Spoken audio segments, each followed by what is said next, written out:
आप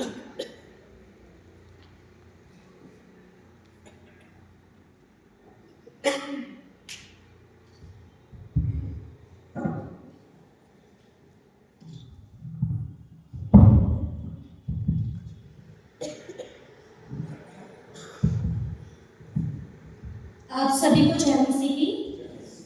आइए हम वचन में जाने से पहले एक छोटी सी प्रार्थना में जाएंगे। धन्यवाद धन्यवाद धन्यवाद सर्वशक्तिमान सर्वव्यापी परमेश्वर, हम आपका धन्यवाद करते हैं क्योंकि आपने हमको यह दिन दिखाया। पिता परमेश्वर, आपने हम सबको सुरक्षित रखा और पिता परमेश्वर हर एक दुष्ट की चाल से बचाए रखा। और प्रभु, आप हमें अपनी आत्मा की अगुवाई में जब आगे ले जाते हैं, हम आपका धन्यवाद करते हैं। खुदावन यीशु मसीह, अभी तक आपने पिता परमेश्वर पवित्र आत्मा अपने पूरी सर्विस में जो जो हमने चीज़ें प्रेजेंट करी पिता परमेश्वर, उसमें आपने हमें गाइड किया। और प्रभु, हमने पिता परमेश्वर, हम कुछ नहीं है, हम जीरो हैं। और पिता परमेश्वर, हम अपनी कैपेबिलिटी से पिता परमेश्वर कुछ भी नहीं कर सकते हैं, हम अपनी सामर्थ्य से कुछ नहीं कर सकते हैं, पर वो आपकी प्रभु पवित्र आत्मा की सामर्थ्य है जो हमें इस योग्य बनाता है। खुदावन यीशु मसीह, प्रभु हम तेरा धन्यवाद करते हैं। आगे पिता परमेश्वर, जब हम वचन में जाएं पिता परमेश्वर, तो पवित्र आत्मा तो मुझे इस्तेमाल करना, मेरे मुख से बोला जाने वाला हर एक शब्द मेरी ओर से ना परंतु आपकी ओर से हो। खुदावन यीशु मसीह, पिता परमेश्वर, जितने लोग यहाँ बैठे हैं प्रभु, सबको पिता परमेश्वर तू एक नम्र हृदय देना, ताकि प्रभु हम सब ये जो वचन जो आपकी तरफ से है प्रभु, उसे अपने जीवन में खुदावन यीशु मसीह ग्रहण करें और अपने हृदय में उस परिवर्तन को लाए जो परिवर्तन खुदावन यीशु मसीह आप इस क्रिसमस में हम सभी के जीवनों से चाहते हैं। प्रभु, आगे के हर एक चीजों को पिता परमेश्वर आपके सामर्थ्य हाथों में सौंपते हैं। यीशु मसीह के नाम में मुख्य मांग लेते हैं, आमीन।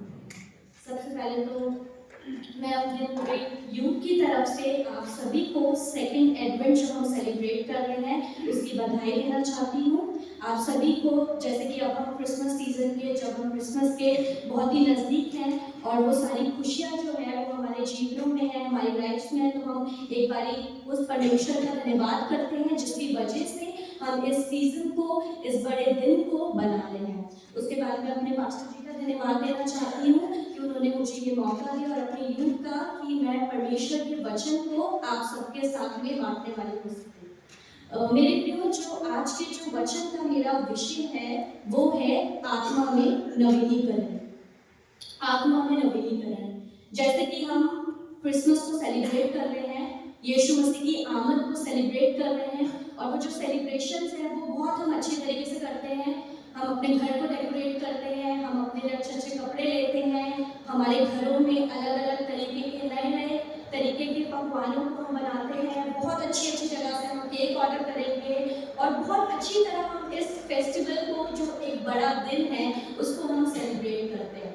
और ये बहुत अच्छी बात भी है, जो यीशु मसीह है वो जलन और कुड़न रखने वाला परमेश्वर नहीं है। जब उसके बच्चे खुश होते हैं, जब उसकी संतान खुश होती है, तो वो भी बहुत खुश होता है। ये ठीक है, ये अच्छा है, और परमेश्वर ने इसमें कोई रोकथाम नहीं लगाई है कि हमें, कि क्रिसमस है तो ये हमें केवल कि हम अपने लिए कुछ नहीं कर सकते। ये बहुत अच्छी बात है कि हम करते हैं, पर जो एक और इम्पॉर्टेंट चीज है वो है हमारी आत्मा का नवीनीकरण, जो मेरा विषय है।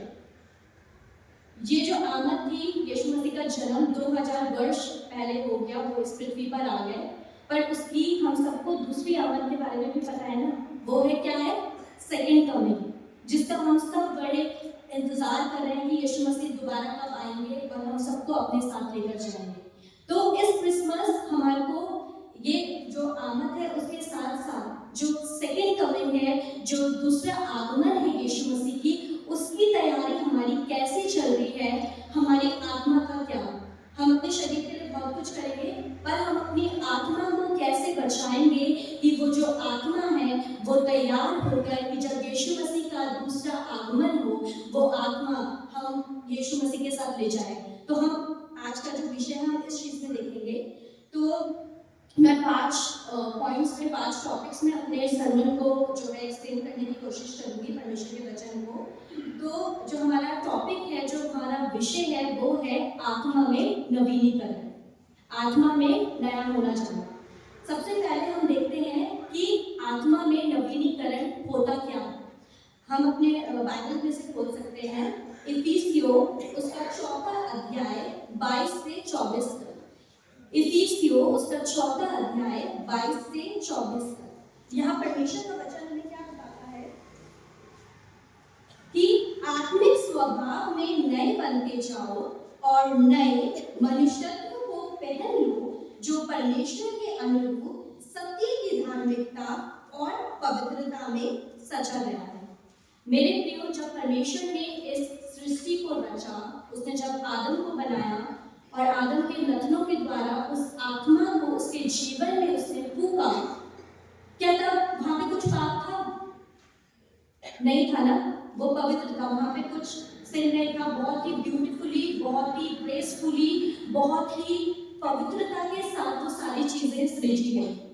और वो जो आत्मा थी वो भी क्या थी? जब आत्मा आदम के अंदर डाली गई उसके नथनों के द्वारा, जब परमेश्वर ने अपनी आत्मा, तो वो क्या थी? पवित्र थी। पर उसके बाद जो पाप हुआ आगे आगे, तो उस पवित्र आत्मा के ऊपर एक लेयर आ गई। और वो किस चीज की लेयर आ गई? एक पाप की लेयर आ गई। और जब वो पाप की लेयर आ गई तो जो आत्मा है और जो पवित्र आत्मा है उसका एक डिसकनेक्शन हो गया। वो जो कनेक्शन था वो क्या हो गया? टूट गया। ठीक है, तो इसलिए ही परमेश्वर का वचन हमें क्या बताता है कि आज हमें अपनी आत्मिकता में नया होना जरूरी है। अगर आज हमें, क्योंकि आज हम ऐसे संसार में हम सरवाइव कर रहे हैं, चाहे वो हमारी ड्यूटी प्लेस हो, चाहे वो जगह हो, बहुत सारी चीजें हैं जहाँ पर हो सकता है हम कमजोर पड़ जाते हो सकता है कि आजकल की परिस्थितियां ऐसी हो कि हम थक गए हो अपने जीवनों से। पर परमेश्वर आज जो वचन है वो आप सबके लिए है, और वो जो वचन है वो है आत्मा में नवीनीकरण। क्योंकि हमारे स्वभाव में बहुत सारी चीजें हैं जो हमें यीशु मसीह के करीब आने से क्या करती है? रोकती है। वो हमने अपने स्किट के द्वारा भी देखा कि बहुत सारी चीजें हैं जो शैतान जो होता है, जो दुष्ट होता है, वो यूज करता है। और कभी कभी हमारी लाइफ इतनी स्मूथ चलती है कि कभी कभी हम उन चीजों को नोटिस भी नहीं करते, क्योंकि वो जो पाप होते हैं ना, वो शैतान देखकर बहुत खुश होता है कि मेरे बच्चे बस फोन में बिजी है, मेरे बच्चे बस शॉपिंग में बिजी है, मेरे बच्चे बस पार्टीज में बिजी है। मेरे बच्चे, कभी कभी होता है कि हम अपने वर्क प्लेस को भी इतनी प्रायोरिटी देते हैं कि जो यीशु मसीह वो साइडलाइन होता जाता है। हम सब ये छोटी छोटी चीजें कभी एक्सपीरियंस भी नहीं करते, और जो हमारी लाइफ है वो एकदम सॉफ्ट चलती है, प्लेन चलती है, क्योंकि शैतान को भी तब जो उसका काम है वो ट्रिगर नहीं होता। क्योंकि शैतान को पता है क्या है, इसकी जिंदगी से किसी को आशीष नहीं मिल रही, ना आत्मा में नवीनीकरण हो रहा है, ना जीवन ऐसा है, तो वो भी कुछ हमारी लाइफ में जरूरी नहीं है कि कुछ उथल पुथल हो सकता है, वो प्लेन चले। पर तब पवित्र आत्मा हमारे को बताती है उस समय पे कि नहीं, तेरी आत्मा में नवीनीकरण होने की आवश्यकता है। अगर हमें दूसरे आगमन में यीशु मसीह के साथ हमें जाना है तो जरूरी है कि हम नए मनुष्यत्व को पहन लें। वो पुरानी बातें जिसमें घमंड, लीचपना, लस्ट, जो हमने आज अपने स्किट में भी देखा, हमने प्रैक्टिकली भी देखा कि कैसे कैसे शैतान उन बातों को लाता है, और वो हमारे सोच में जो दिन भर हम सोचते हैं, जब हम बिना समझे उस चीज को बोलते हैं तो हम वही चीजें बोलते हैं जो चीजें हम सोचते हैं। और जो चीजें हम सोचते हैं, दुष्ट बहुत चालाक है, वहीं पे ही वो अपना डोमिनेंस को दिखाता है, वहीं पे ही वो कार्य करना शुरू कर देता है। पाप जो है वो एक्शन में तो बाद में आता है, पहले तो हमारे कहाँ पे आता है? सोच में होता है ना। एक्शन में जरूरी नहीं है कि हर चीज हम एक्शन में उसको करें। कभी कभार क्या होता है, हम फोन से कुछ देख लेते हैं, कुछ हो जाता है, हम दिमाग में उस पाप को हम पता भी नहीं चलता, हम तब उसको एक्ट कर देते हैं, वो चीज हमें नहीं पता चलती। पर परमेश्वर का वचन हमें क्या बता रहा है? परमेश्वर का वचन हमें बता रहा है कि आत्मिक स्वभाव में नए बनते जाओ और नए मनुष्यत्व को पहन लो। ऐसा मनुष्यत्व जो केवल और केवल हमें यीशु मसीह ही देता है। जब हम प्रार्थना करते हैं वो मनुष्यत्व हमारे जीवन में आता है।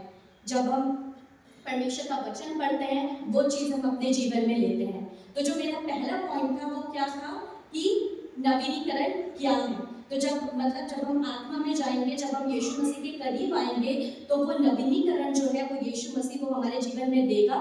और जब वो नवीनीकरण आएगा तो ये नहीं है कि केवल आत्मा में जो उसका इम्पैक्ट है वो हमारे कैसे हम अपने सोच, हमारा जो माइंड है वो कैसा रिएक्ट कर रहा है हर चीज़ को लेके, हमारा बिहेवियर, हमारा वे ऑफ लिविंग, हमारा वे ऑफ टॉकिंग, हर एक चीज़ में उस चीज़ का क्या होता है, असर होता है।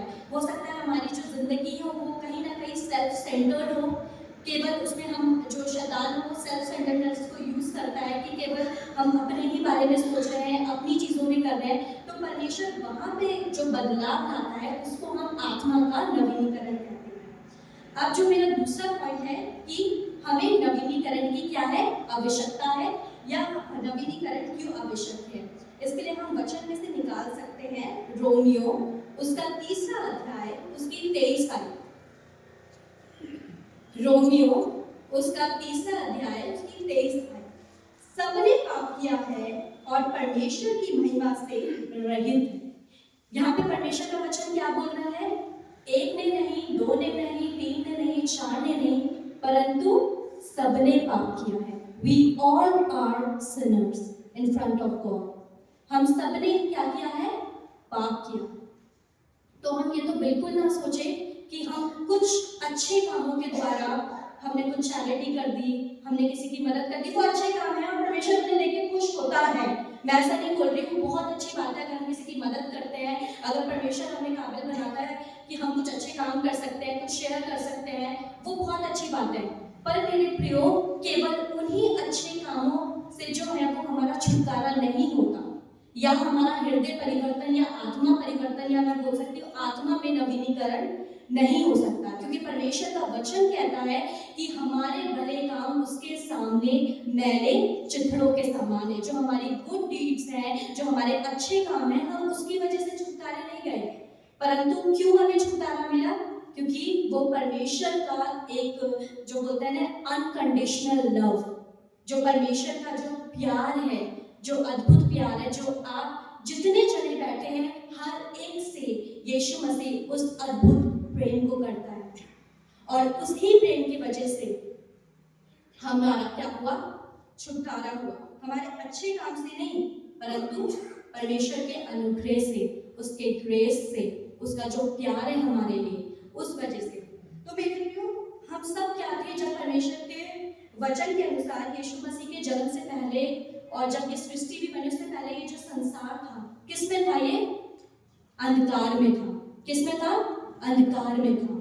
और जैसे अगर हम वचन में देख सकते हैं यशाया 9 उसके 12वें आयत में, यशाया 9 उसका 12वां आयत, जो लोग अंधियारे में चल रहे थे उन्होंने उजियाला देखा।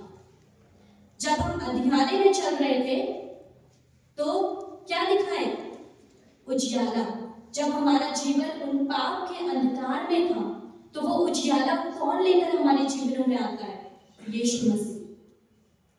जब हमारा जीवन अंधियारे से भर जाता है, जब हमें कुछ नहीं दिखता, एक सिचुएशन ऐसी आती है जहाँ पर डिप्रेशन, एंजाइटी, पैनिक अटैक्स, जो हम किसी से शेयर भी नहीं कर सकते।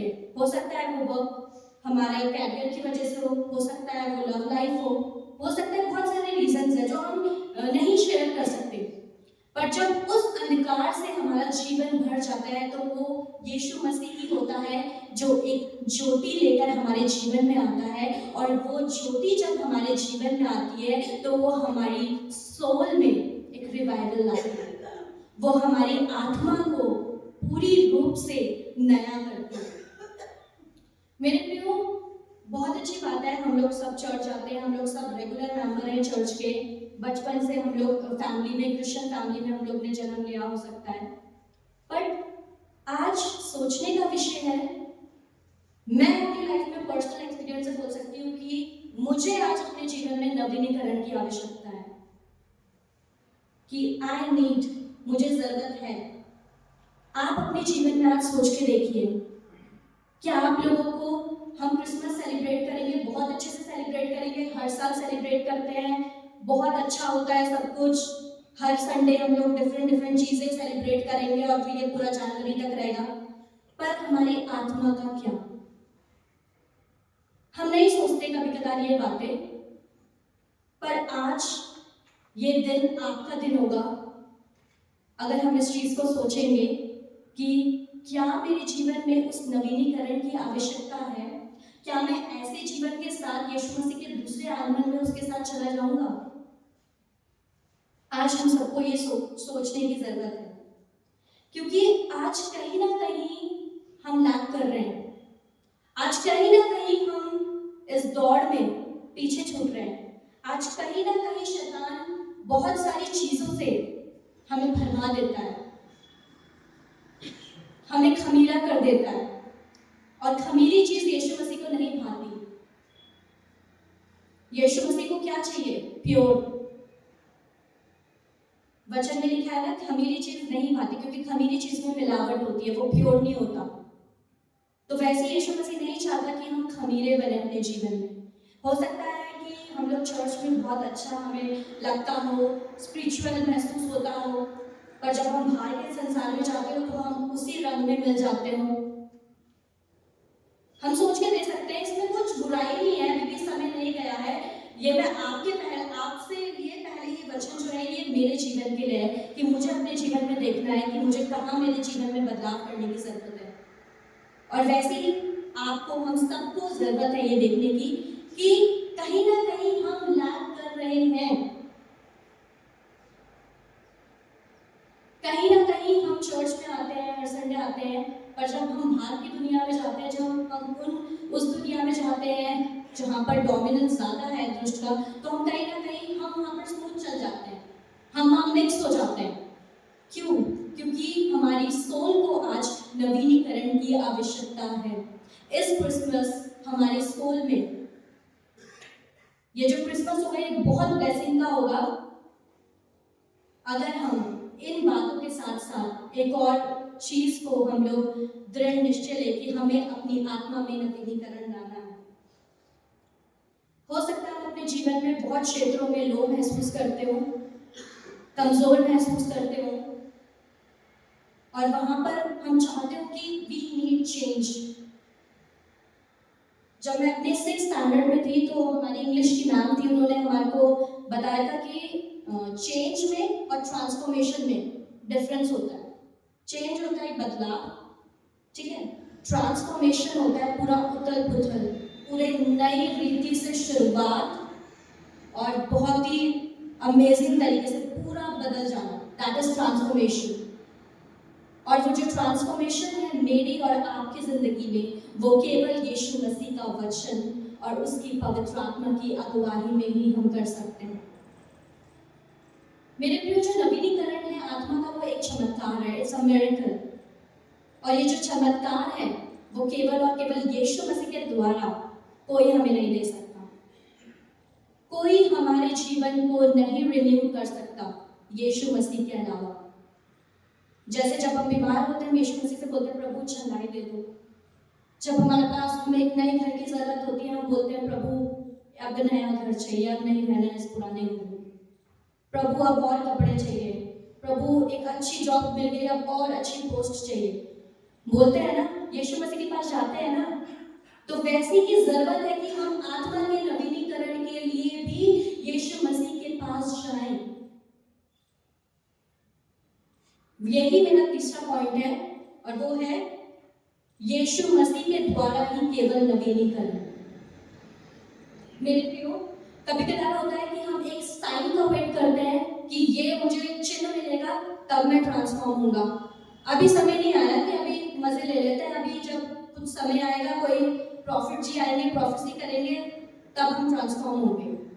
प्रोफेसीज आर गुड, भविष्यवाणी अच्छी है, पर जो चिन्ह है वो हमें 2000 वर्ष पहले मिल चुका है। वचन कहता है तुम्हें ये चिन्ह मिलेगा कि जो कुंवारी है वो गर्भवती होगी और एक पुत्र जनेगी और तुम उसका नाम यीशु रखना। वो जो चिन्ह है वो हमें ऑलरेडी मिल चुका है। यीशु मसीह ने अपने वायदे को पूरा कर दिया है, उसने जो वाचा है उसको पूरा कर दिया।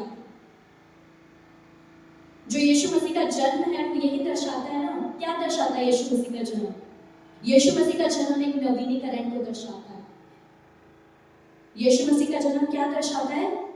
एक नवीनीकरण को। यीशु मसीह इस पृथ्वी के सृष्टिकर्ता, उन्होंने कहाँ जन्म लिया?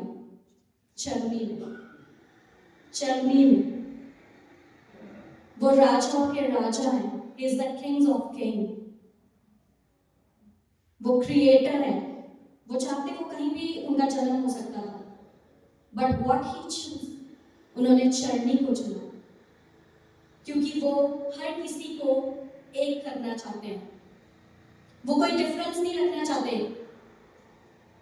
निचाई और ऊंचाई में उस डिफरेंस को यीशु मसीह ने एक चरनी में जन्म लेकर उस डिफरेंस को क्या कर दिया, खत्म कर दिया।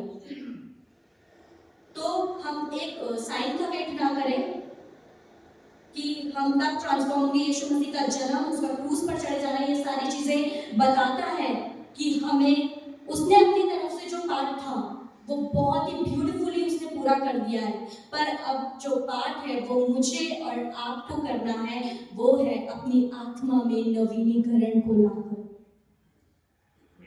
हम अपने शरीर का बहुत अच्छे से ध्यान देते हैं ना, उसे डिटॉक्सिफाई करने के लिए रेगुलर इंटरवल्स में हम बहुत सारी चीजें लेते हैं, हम यूट्यूब देखते हैं कि क्या क्या अच्छा है हमारे शरीर के लिए, हम डॉक्टर्स पे रेगुलर अपना चेकअप करवाने जाते हैं, हम रेगुलरली बहुत हम क्या करते हैं, अपने टेस्ट करवाते हैं, कुछ दिक्कत तो नहीं है शरीर में, कोलेस्ट्रॉल नॉर्मल है, लिपिड प्रोफाइल नॉर्मल है, हर एक चीज हम करते हैं और ये अच्छी बात है, ये जो शरीर है वो यीशु मसीह का मंदिर है, पर आत्मा जो सबसे इंपॉर्टेंट है, that is the core thing, हम उसके लिए क्या कर रहे हैं। अगर कुछ नहीं कर रहे हैं तो आज का दिन, ये वचन हम सबके लिए, ये वचन मेरे लिए है, ये वचन आप जितने जने बैठे हैं ये सबके लिए है। मेरे प्रियो, हम वचन में से देख सकते हैं 2 कुरिन्थियों 5 उसकी 17 आयत, 2 कुरिन्थियों 5 उसकी 17 आयत, जो मसीह में है वो नई सृष्टि है, पुरानी बातें बीत गई, सब कुछ नया हो गया। कितनी ब्यूटीफुल वर्ड्स है ना, कि जो कोई मसीह में है वो क्या है, नई सृष्टि है। हम विश्वास करते हैं कि हम मसीह में हैं, हम करते हैं ना विश्वास कि हम मसीह में हैं, तो हम लोग क्या हैं, नई सृष्टि है। कभी कभार एक ऐसी सिचुएशन आती है जहां हम सोचते हैं बहुत पाप हो गए, अब शायद यीशु मसीह नहीं एक्सेप्ट करेगा। कभी कभार शैतान इतना हमें नीचा गिरा देता है खुद की नजरों में कि अब हम सोचते नहीं, यीशु मसीह नहीं माफ करेगा, रहने दो, यीशु की किस मुंह से यीशु मसीह के पास जाए, हमने इतने पाप किए हैं कि अब यीशु मसीह नहीं माफ करेगा। हम सोचते हैं, हो सकता है कि ये जो सोच है वो शैतान हमारे हृदय में, हमारे मनों में डालता है, पर यीशु मसीह, मैं बताना चाहूंगी कि यीशु मसीह हमारे पुराने पापों का हिसाब नहीं रखता। हो सकता है मनुष्य हमें जज करे हमारे पास्ट के अकॉर्डिंग, जहां हम इंटरव्यू देने जाए वो हमारा पहले का डेटा हमारा चेक करे, कहाँ जॉब की थी, कितनी जॉब की थी, कितना एक्सपीरियंस है, क्योंकि वो मनुष्य है। पर यीशु मसीह हमारी पुरानी गलतियां, अगर आज हमने हृदय में ये ठान लिया कि मैं माफी मांगूंगा, मैं पश्चाताप करूंगा, मैं इस क्रिसमस को, जितने क्रिसमस चले गए उसकी तरह नहीं, बल्कि इस क्रिसमस में अपनी आत्मा में भी एक नवीनीकरण लाकर इस क्रिसमस को सेलिब्रेट करूंगा, तो प्लीज आप ये मत देखिए कि हमारा पहले का जीवन कैसा है। God doesn't count our old sins. वो हमारी पुरानी गलतियों का हिसाब नहीं रखता, इसलिए ही वो खुदा है, इसलिए ही वो परमेश्वर है, इसलिए वो इकलौता परमेश्वर है जिसने अपनी जान आपके और मेरे लिए उस क्रूस पर दे दी। उसका जो प्रेम है वो अद्भुत है, उसका जो प्रेम है वो केवल इमोशंस और केवल फीलिंग्स के पैरामीटर्स में हम नहीं काउंट कर सकते, क्योंकि अगर फीलिंग्स और एक जस्ट इमोशंस होते तो वो क्रूस पर नहीं चलता। बट इट्स अ कवेनेंट, उसका प्यार हमारे लिए एक वाचा है, फीलिंग से कहीं ऊंची। इसलिए मसीहों के लिए बोला जाता है that we have to live by our faith, by spirit, not by our emotions. क्योंकि जो इमोशंस होते हैं, जो फीलिंग्स होते हैं, वो जरूरी नहीं कि हर एक फीलिंग और इमोशन यीशु मसीह हमारे जीवन में दे। कभी वो फीलिंग्स दुष्ट हमारे जीवन में देता है और वो फीलिंग्स, वो इमोशंस, वो अटैचमेंट हमारे को यीशु मसीह के कार्यों से बहुत दूर कर देते हैं। मेरे प्रिय पौलुस बेस्ट एग्जाम्पल है। कैसा था उसका जीवन? वो चिढ़ता था, नफरत करता था प्रभु के लोगों से, उसके चेलों से, उसके वचन से। वो मारता था, पिटवाता था, ठट्ठा उड़ाता था।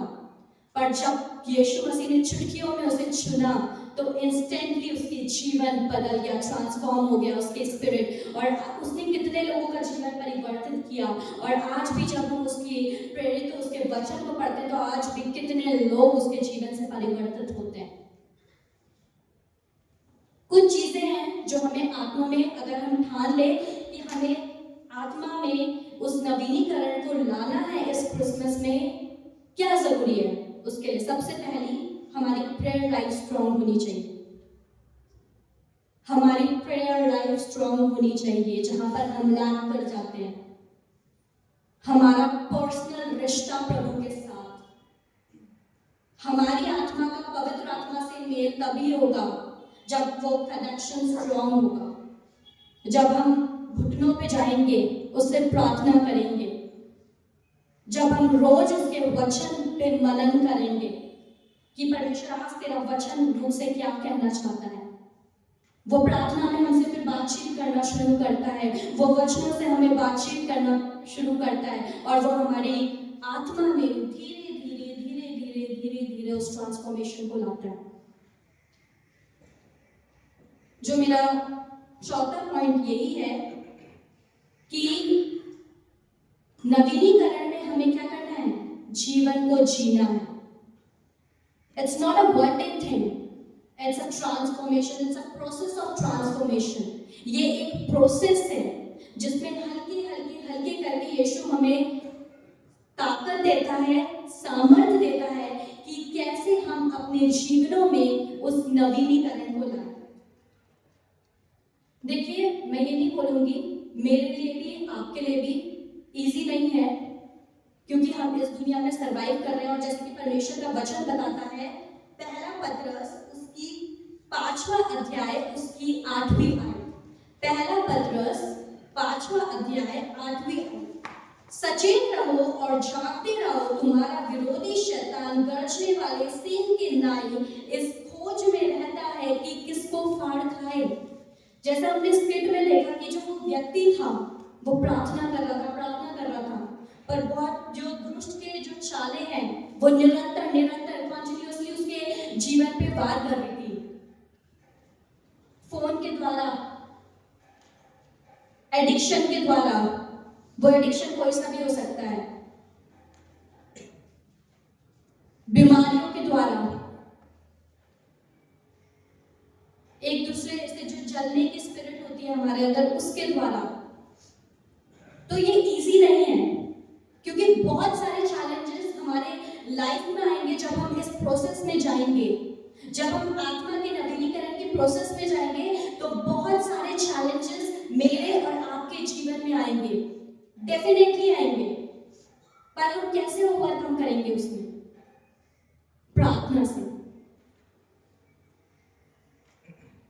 जैसे परमेश्वर का वचन हमें बताता है, पहला पतरस 2 उसका 2री आयत में, कि नए जन्मे हुए बच्चे के समान निर्मल आत्मिक दूध की लालसा करो, ताकि उसके द्वारा उद्धार पाने के लिए बढ़ते जाओ।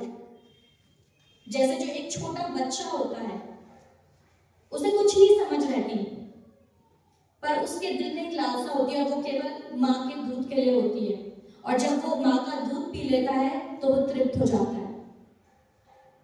तो वैसे ही परमेश्वर का वचन हमें बता रहा है, हमें ऐसी ही लालसा रखनी है यीशु मसीह के वचन के लिए, उसके आत्मिकता में बढ़ने के लिए। क्योंकि जब हम ऐसी लालसा रखेंगे तभी जो पुरानी चीजें हैं वो चीजें पीछे छूटेंगी और हम नए मनुष्य तत्व को अपने जीवन में यीशु मसीह की अगुवाई के द्वारा हम अपने जीवन में पाएंगे, और उसी अगुवाई के द्वारा हम आगे बढ़ते जाएंगे।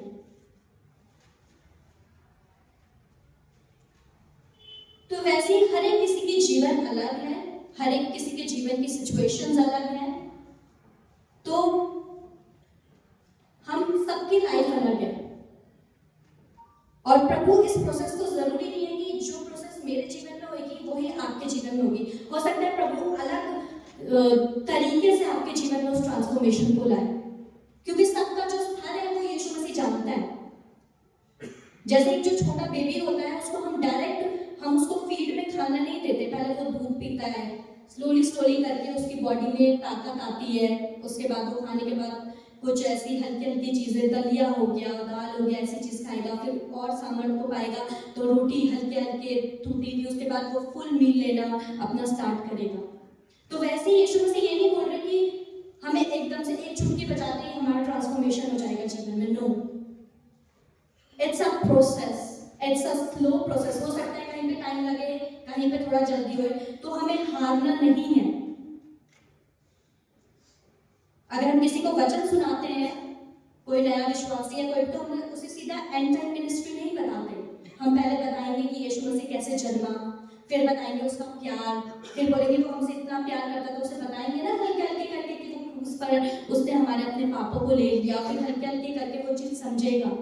तो वैसी जो ट्रांसफॉर्मेशन है, हमारा जो आत्मा का नवीनीकरण है, इट्स अ स्लो प्रोसेस, पर हमें उसमें जीवन जीना रोज का जरूरी है, तभी हम उस दौड़ पे दौड़ पाएंगे। बहुत सारे चैलेंजेस आएंगे, शैतान जो है वो रेडी रहता है कि उसको अच्छा नहीं लगता जब उसके जो बच्चे होते हैं उससे प्रार्थना करते हैं, उसकी वर्शिप करते हैं, अपना पर्सनल टाइम उसे देते हैं, घुटनों पे आते हैं, उसे नहीं अच्छा लगता। तो इसका मतलब ये नहीं है कि चैलेंजेस आएंगे तो हम हार जाए, नहीं, हमें घुटनों पे आना है, प्रार्थना करनी है, परमेश्वर को बोलना है कि परमेश्वर मुझे ओवरकम करने की सामर्थ्य दे, मुझे सामर्थ्य दे ओवरकम करने की, ताकि मैं अपने आत्मा में डे बाय डे नया होता जाऊं, ताकि जब तू दूसरे आगमन में मुझे लेने आए तो मैं यहाँ ना जाऊं, तेरे साथ स्वर्ग में पाया जाऊं। हम सब चाहते हैं ना यीशु मसीह के साथ जब उसकी सेकेंड कमिंग हो, तो हम सब चाहते हैं, कोई नहीं चाहेगा कि वो यहाँ छूट जाए, और यीशु मसीह तो बिल्कुल ही नहीं चाहेंगे, क्योंकि जो उसका प्रेम है वो ऐसा प्रेम कोई कर ही नहीं सकता। मैं दावे के साथ कह सकती हूँ, और आप सब ने कहीं ना कहीं अपनी लाइफ में एक्सपीरियंस किया होगा कि वो प्रेम कोई नहीं कर सकता। वो जो प्यार है वो अगापे प्यार है, पवित्र प्यार है। उस प्रेम में जलन नहीं है, कुड़न नहीं है, खोने का डर नहीं है। वो प्रेम टेम्पररी नहीं है, वो प्रेम परमानेंट है, अनकंडीशनल है। तो इसलिए मेरे लिए जरूरी है कि हम ये ना सोचें कि कल मैंने माफी मांग ली तो आज मैं वही अपना जीवन स्टार्ट कर देता हूँ। अरे कल माफी मांग तो ली थी, आज अपने वही जीवन, आज चला जाता हूँ, बाहर चला जाता हूँ, कहीं भी चला जाता हूँ, आज कुछ भी कर लेता हूँ गलत, कल मांग तो ली थी माफी, आज क्या जरूरत है माफी मांगने की? नहीं। अगर हमें नवीनीकरण होना है अपने जीवन में, तो हमें रोज जाना पड़ेगा यीशु मसीह के पास, रोज घुटनों पे आना पड़ेगा, रोज हमें वचन पढ़ना पड़ेगा, रोज अपनी सोल का पवित्र आत्मा से उस कनेक्टिविटी के लिए रोज हमें कुछ कार्य करना पड़ेगा।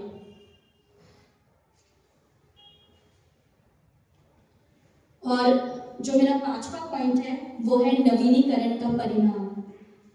अगर हम ये सब चीजें करने में हम सफल हो गए, ये चैलेंजेस जो हमारे जीवन में आएंगे इस प्रोसेस के दौरान, जो कमजोरियां आएंगी, हो सकता है बहुत सारी चीजें आए, हो सकता है हमारे अपने हमें छोड़ के चले जाएं, जहाँ पर हमने बहुत उम्मीद रखी हो, जहाँ पे उम्मीद हो कि नहीं कि सब छोड़ दे, ये जना नहीं छोड़ेगा, हो सकता है वहां से हमें धोखा मिल जाए।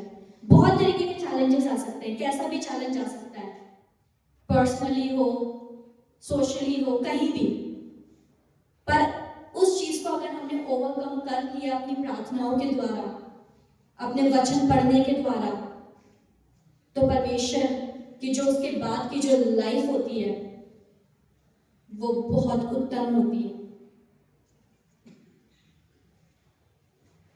अगर हम निकालें गलातियों उसका 5वां अध्याय उसकी 23 आयत, गलातियों उसका 5वां अध्याय उसकी 23 आयत, तो यहाँ पर आत्मा के फलों के बारे में बोला गया है। वो आत्मा के फल जो हमारे जीवन में ऐसे ही नहीं आते।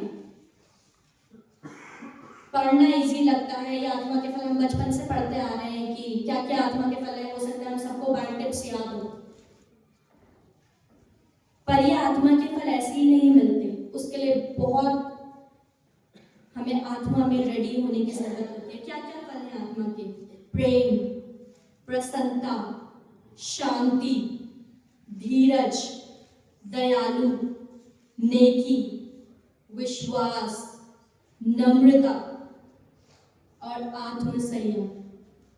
अगर कहीं हम अपनी लाइफ को अगर रेक्टिफाई करें ना, तो हम सबसे यही चीजें हैं जहां पर हम फंसते हैं,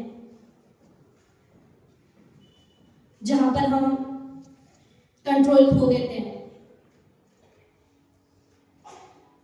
मेरे प्रियो, यीशु मसीह अगर उस क्रूस पर चढ़े तो वो हमारे वजह से नहीं, उस प्रेम की वजह से जो वो हमसे करते हैं। अगर यीशु मसीह आज मुझे और आपको प्रोटेक्ट करते हैं तो उसका रीजन क्या है? वो प्रेम। और अगर हम आत्मिकता में चलते हैं तो वही जो प्रेम है ना, वो यीशु मसीह मेरे और आपके हृदयों में दे देता है।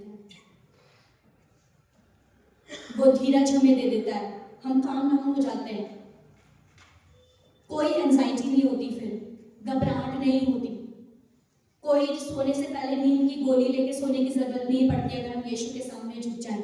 उसका जो पीस है, उसकी जो शांति है ना, वो अपरंपार है। जब हम यीशु मसीह में अपना जीवन गुजारते हैं, उसमें हम नवीनीकरण के प्रोसेस में जाते हैं, हम अपनी आत्मा को, हम अपने शरीर को रोज हम उसको नेग्लेक्ट करते हैं, सेल्फ सेंटर्ड लाइफ को अगर हम हटाते हैं और देखते हैं यीशु मसीह तेरी क्या मर्जी है, तो ये सारे फल यीशु मसीह मेरे और आपके जीवन में रख देता है। हमारे जीवन में खुद ही अपने आप नम्रता आ जाएगी, हम नम्र बन जाएंगे, हमारे में संयम आ जाएगा, हमारे में धीरज आ जाएगा, हमारे में एक अनोखा प्रेम यीशु मसीह उस प्रेम को दे देगा। यीशु मसीह हमारे को ऐसा नहीं है, यीशु मसीह संसार में भी हमें फेवर करेगा। हर चीज जो हम चाहते हैं, हो सकता है टाइम लगे उसे मिलने में, पर यीशु मसीह, जब हम यीशु मसीह के पीछे चलते हैं तो ये आप सब लोग ने पर्सनली एक्सपीरियंस किया होगा कि यीशु मसीह आपको संसार की जगह भी जो आप चाहते हैं, अगर वो परमेश्वर की नजरों में अच्छा है और वो मेरे लिए अच्छा है, आपके लिए अच्छा है, प्रभु के लिए अच्छा है, तो परमेश्वर उससे भी उत्तम चीज देने की हमें सोचते हैं। हम तो नॉर्मल सोचते हैं ना, एक होता है गुड, बेटर, बेस्ट। जो यीशु मसीह है ना, वो बेस्ट है, ही इज परफेक्ट, वो उत्तम कारीगर है। और आज अगर हमें अपने जीवनों में कहीं भी हमें लग रहा है, प्लीज आप अपने ये समय है, ये जो हम बहुत सारे क्रिसमस हमने सेलिब्रेट कर लिए पुराने तरीके से और कोई चिंता का विषय नहीं है, पर आज का दिन आप सबका दिन है। आज का दिन अगर इस वचन को हम अपने हृदय में ग्रहण करें कि हाँ प्रभु, कहीं ना कहीं कमी है मेरे जीवन में, मैं नहीं बन पाता तेरे समान। एक दिन प्रार्थना करता हूँ, कल फिर उसी तौर से अपना जीवन जीने लगता हूँ। ये मेरे लिए भी है वचन, ये आपके लिए भी है, ये हम सब के लिए। बोले यीशु मसीह से कि परमेश्वर मेरी आत्मा को नया बना दे। प्रार्थना करें, शर्माए ना। कभी कभी हम यीशु मसीह से शर्माते हैं, कभी कभी हम प्रार्थनाओं में उस तरीके से नहीं कर पाते, हमें लगता है यार शर्म आ रही है, दूसरा क्या देखेगा, सोचेगा। नहीं, हमें ऐसा नहीं करना है। जब यीशु मसीह ने हमारे लिए क्रूस पर अपनी जान दे दी, तो हमें कैसी शर्म, हम तो उसके लिए बनाए गए हैं। हमें 100% देने की जरूरत है, क्योंकि उसने हमारे लिए 100% दिया है, कहीं भी कमी नहीं आई। वो मनुष्य बनकर इस संसार में आ गया, चरनी में उसने जन्म लिया, वहां पे उसने सारे डिफरेंसेस हटा दिए। तो वैसे ही आज हमें जरूरत है कि इस क्रिसमस को हम सोचें कि हम अपने शरीर के साथ साथ अपनी आत्मा को कैसे तैयार करें कि जब उसका दूसरा आगमन हो तो हम प्रिपेयर हो सकें, कहीं हम यही ना छूट जाए। आज का जो विषय है उसे हम यही ना देखें, हम घर जाके उसके बारे में सोचें परमेश्वर से प्रार्थना करें कि परमेश्वर मेरी आत्मा में तो उस बदलाव को ला कि मैं पुराने मनुष्य तत्व को उतार दूं, मैं इस संसार का हिस्सा ना बनूं, बल्कि मैं तेरे पीछे चलूं।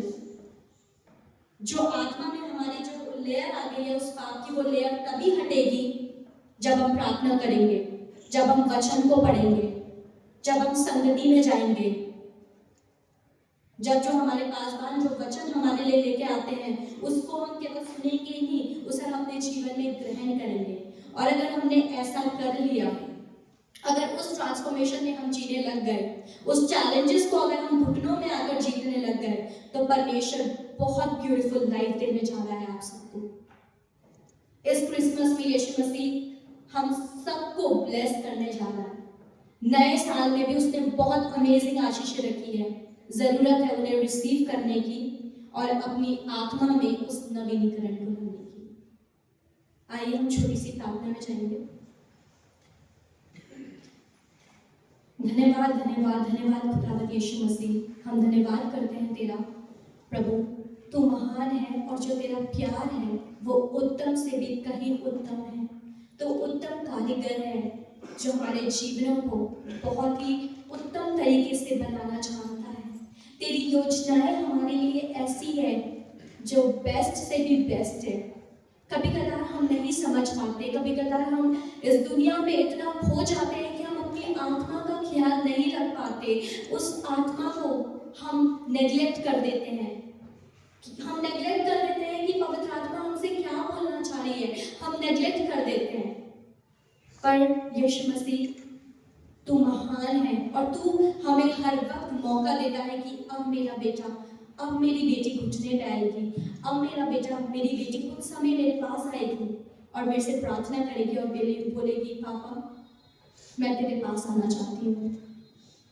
आइए मेरे प्रियो, आज अपने हृदयों को खोल कर बोले पिता आज मैं तेरे पास आना चाहता हूँ। बोले कि हाँ पिता आज मुझे मेरी आत्मा में नवीनीकरण की आवश्यकता है। आज परमेश्वर आपके सारे बंधन तोड़ने जा रहा है। आज का दिन आपका दिन होगा। अगर इस चीज को हम जीवन में एक्सेप्ट करें, शरीर के साथ साथ अपनी आत्मा को भी रिन्यू करें। पिता परमेश्वर हम तेरा धन्यवाद करते हैं कि वचन में पिता परमेश्वर तूने हम सबको सामर्थ्य दी। पिता परमेश्वर जो मैंने बोला प्रभु वो मेरी ओर से नहीं बल्कि पवित्र आत्मा तूने मेरे को इस्तेमाल करके मेरी तरफ से बोला, इसके लिए मैं धन्यवाद करती हूँ प्रभु। और इस क्रिसमस जो सीजन है पिता परमेश्वर हम सबके लिए बहुत सारी आशीषों को लेकर आए। बंधन टूटे, श्राप टूटे, डिप्रेशन जाए, एंजाइटी जाए और प्रभु ये सारी चीजें जो पुराना मनुष्य तत्व है, जो पुराने पापों की वजह से हमारे जीवन में आता है, उसको हम उतार डालें और तेरे नए उन सुनहरे कपड़ों को पहन लें और तेरे साथ चलें। प्रभु तू यही चाहता है हमसे पिता परमेश्वर। प्रभु सबने बहुत ही अच्छे से सुना पिता परमेश्वर। प्रभु सबको तू ब्लेस करना पिता परमेश्वर। हम सबको भी पिता परमेश्वर हम पूरी अपनी यूथ को आपके हाथों में सौंपते हैं खुदावंद यीशु मसीह। हमारे यूथ में तू अपना कार्य करना खुदावंद यीशु मसीह कि हम लोग केवल हम भी पिता परमेश्वर सब आत्मिकता में एक होकर प्रभु तेरे वचन को आगे फैलाएं पिता परमेश्वर। और हर एक चीज हमारे बीच में से कैंसिल हो प्रभु जो आपको महिमा नहीं देती है। प्रभु हर एक चीज को आपके हाथों में सौंपते हैं। यीशु मसीह के पवित्र नाम में मांग लेते हैं। सब कुछ नमस्कार।